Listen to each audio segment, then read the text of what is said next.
Is faith enough? Ibig sabihin yung pananampalataya daw, sapat na ba yun? Ang pananampalataya ay may apat na P. Mayroon ba tayong may release pa natin yung apat na P? Sige, paano mo lang.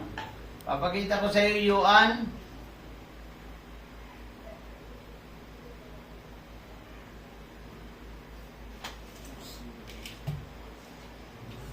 Sige pa.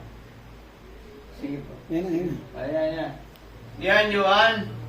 Ibig sabihin ko, ang pananampalataya, yung tinatawag na faith, ay meron siyang naglalaman siya ng apat na P.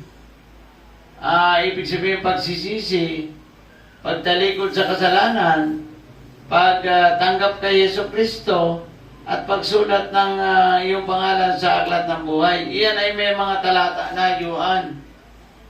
Iyan pagsisisi ay nagmumula doon sa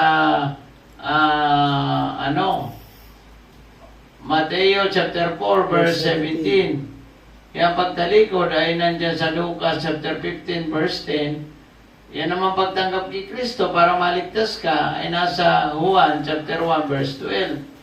Yun naman pagsulat ng pangalan ng Diyos, yun assurance of salvation yan. Yan ay nasa Revelation chapter 21 verse 27. Ay sinulat ng Diyos ang iyong pangalan sa aklat ng buhay kasi ikaw ang papasok sa kaharian ng Diyos.